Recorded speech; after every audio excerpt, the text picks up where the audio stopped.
In a nation where economic prosperity should inspire confidence and optimism, there's a curious trend baffling economists and everyday Americans alike. Today we'll discuss this perplexing paradox. Why?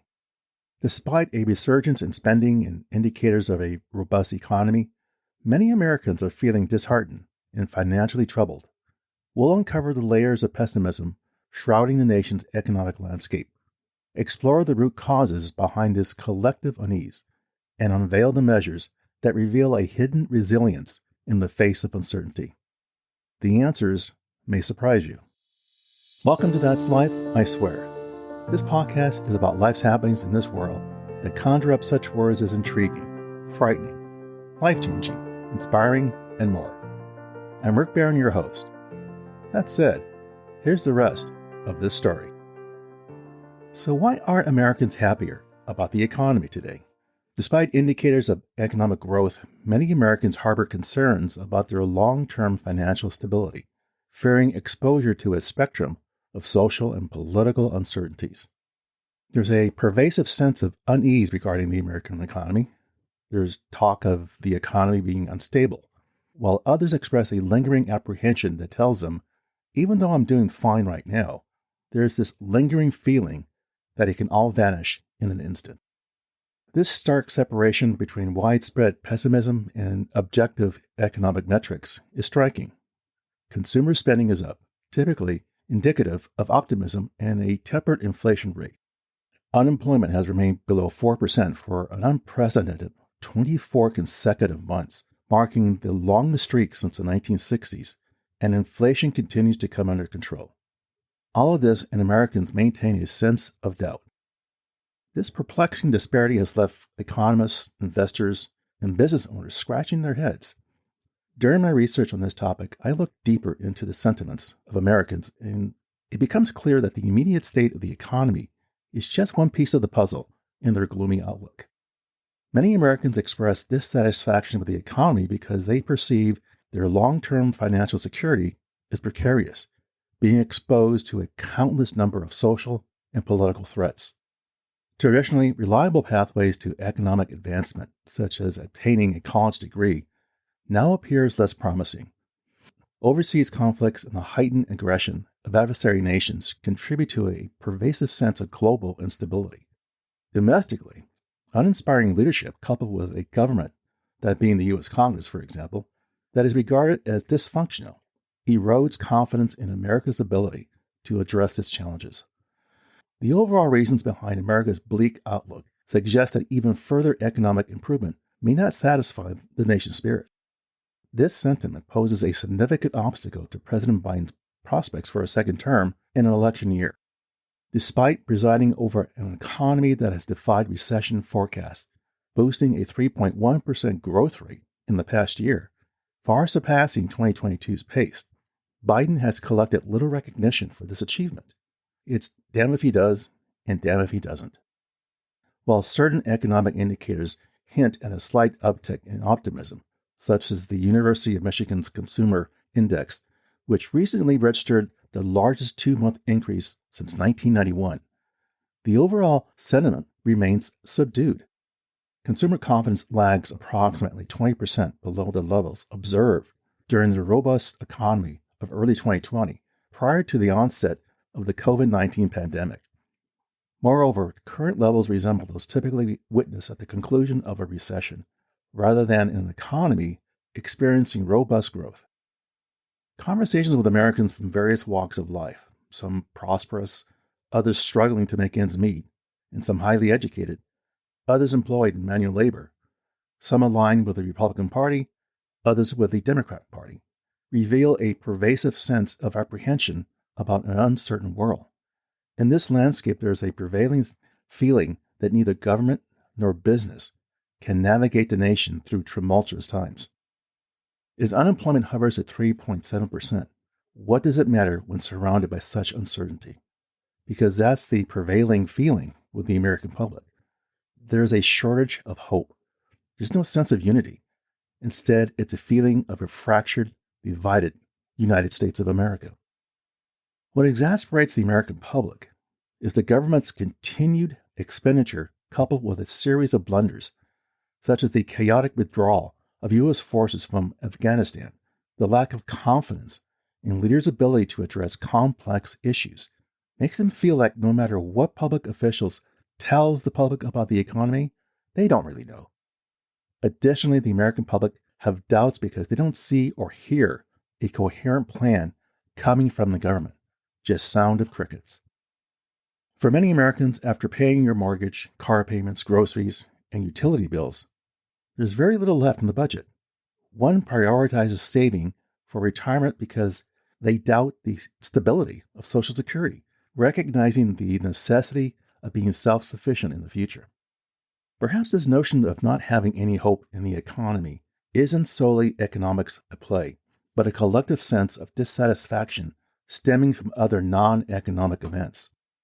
For example, over the past 4 years, Americans have been inundated with news, literature, detailing the repercussions and aftermath of a pandemic that claimed the lives of over 1 million citizens. Additionally, the public witnessed attempts led by figures like Donald Trump to overturn the results of a Democratic-held election in 2020. There is the ongoing conflict in Ukraine, marking Europe's most severe war since World War II, and has been a constant presence for 2 years now. Additionally, and recently, since October 7th, the Middle East has been engulfed in the worst bloodshed since Israel's War of Independence. All of this and more does beg the question, where is the silver lining in this torrent of negativity? The deluge of negative news can significantly influence general attitudes, including perceptions of the president and the economy, a phenomenon observed in the past. A case in point is going back to 1967, a period of economic prosperity in the United States.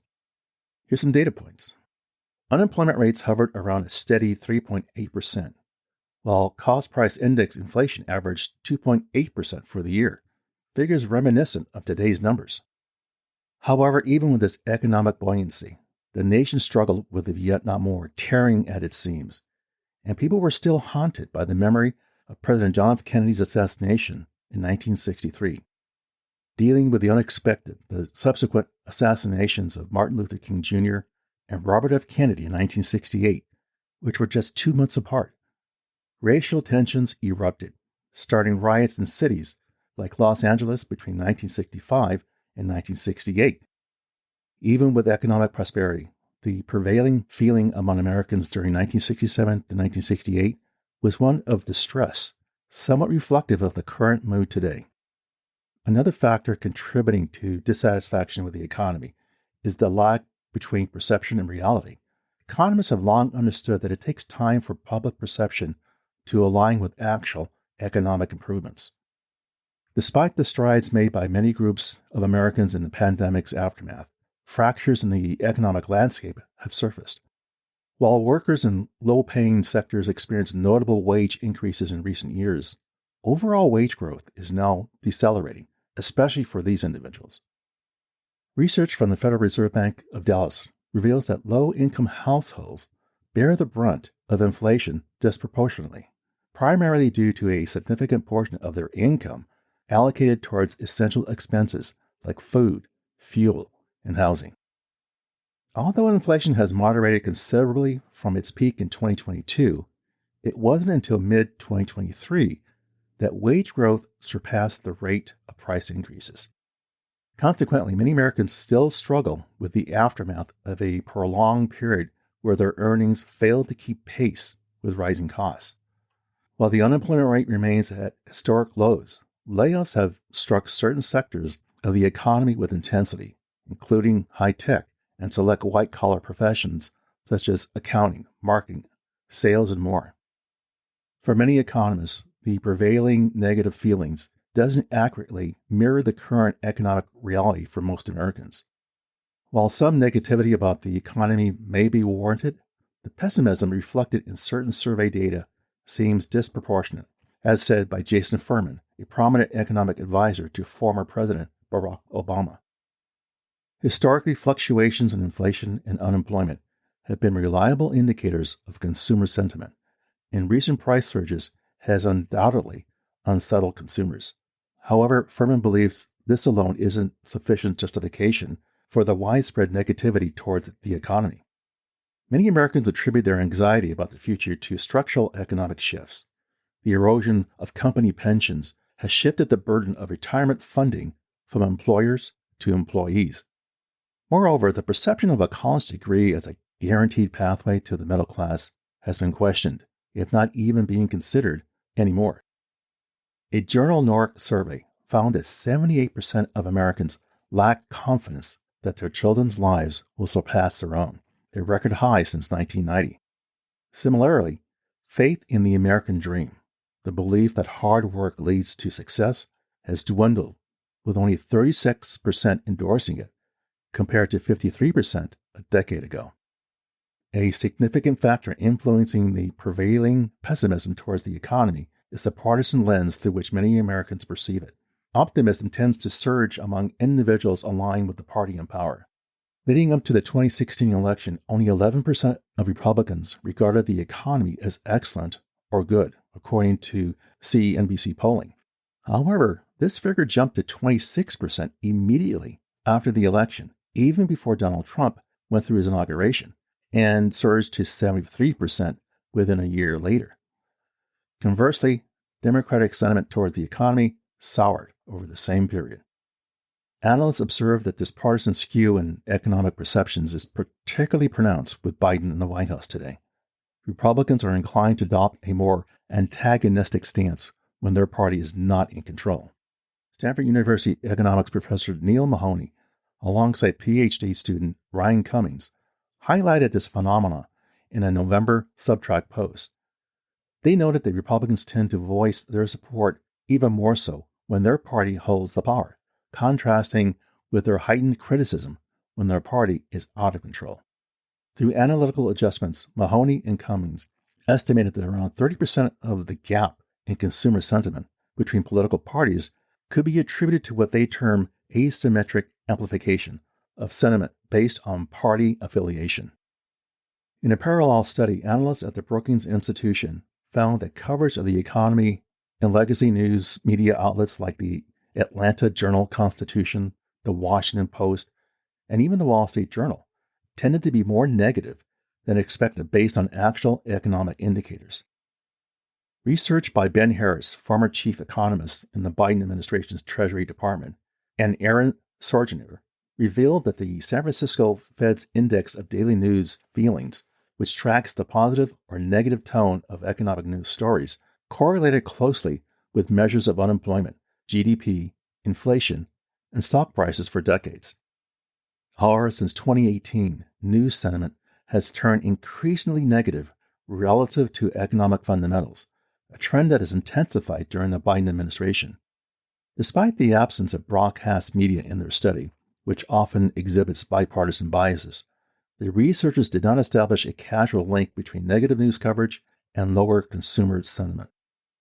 Michael Strain, Director of Economic Policy Studies at the Conservative American Enterprise Institute, emphasizes that people's daily experiences with the economy largely explain the prevailing disconnect.